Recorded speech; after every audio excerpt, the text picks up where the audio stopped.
Isa ka rin ba sa mga kinilig at sumubaybay sa tambalan ni na Jillian Ward at Eman Pacquiao?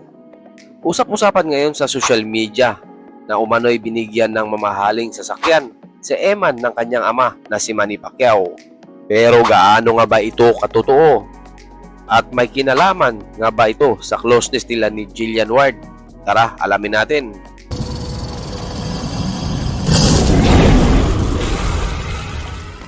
Sa video na ito, himayin natin ang mga sumakalat na balita, pati na rin sa mga eksenang lalong nagpapalapit sa dalawa sa mga mata ng publiko.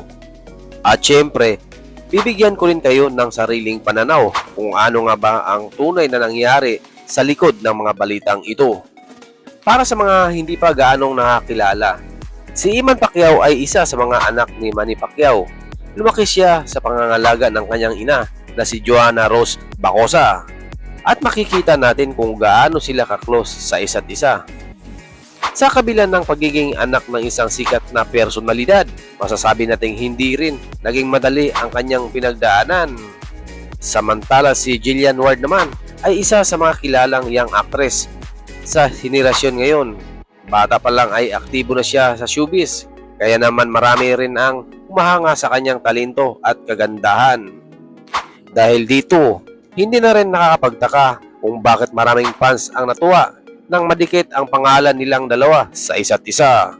Mas lalong umugong ang pangalan ni na Eman at Jillian nang aminin ni Eman sa publiko na si Jillian Ward ang kanyang crush. Dahil dito maraming fans ang kinilig at nagsimulang subaybayan ang bawat galaw nilang dalawa. Sa kanilang unang pagkikita, kitang-kita ang pagiging gentleman ni Eman nang bigyan niya ng bulaklak si Jillian Ward. Isang simpleng gesture pero umani ito ng maraming reaksyon mula sa netizens. May mga nagsasabi na bagay sila habang ang iba naman ay natuwa sa natural na chemistry na ipinapakita nila. Hindi rin nagtagal napansin ng mga fans na patuloy ang kanilang interaksyon, lalo na nang nakita si Jillian na sumusuporta sa laban ni Eman. Dito mas lalong lumakas ang haka-haka ng marami dahil kitang-kita raw ang fitness at pagiging komportable nila sa isa't isa. At dahil dito, maraming fans ang nagtatanong, may namamagitan na nga ba sa kanilang dalawa? Ngayon, isa sa mga usap-usapan ay ang balitang binigyan umano ng sasakyan si Eman Pacquiao ng kanyang ama na si Manny Pacquiao. Ayon sa ilang kumakalat na kwento, ito raw ay para magamit ni Eman sa kanyang pang-araw-araw na gawain. At ayon pa sa iba, may koneksyon daw ito sa closeness nila ni Jillian. Pero hanggang ngayon, wala pang opisyal na kumpirmasyon mula sa pamilya Pacquiao tungkol dito. Kaya naman mananatili itong isang haka-haka na pinag-uusapan ng publiko. Para sa akin, hindi nakakagulat kung sakaling totoo man na binigyan si Eman ng sasakyan.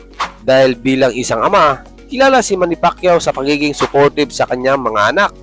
Natural lang na gusto niyang matulungan at mabigyan ng maayos na buhay ang mga ito.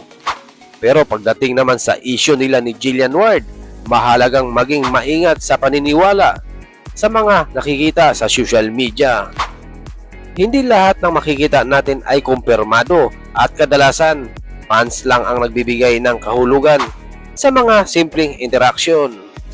Posible na close lang talaga sila bilang magkaibigan at nagkataon lang na marami ang kinilig sa kanila. Hanggat wala silang malinaw na pahayag, mananatili itong haka-haka. Sa huli, ang tambalan ni na Eman Pacquiao at Jillian Ward ay patuloy na sinusubaybayan ng maraming fans. Kung ano man ang tunay na estado ng kanilang relasyon, tanging sila lamang ang makakapagsabi nito sa tamang panahon.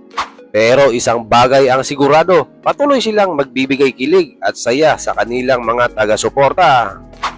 Kaibigan, ikaw, ano sa tingin mo? May something na nga ba sa kanila o simpleng pagkakaibigan lang?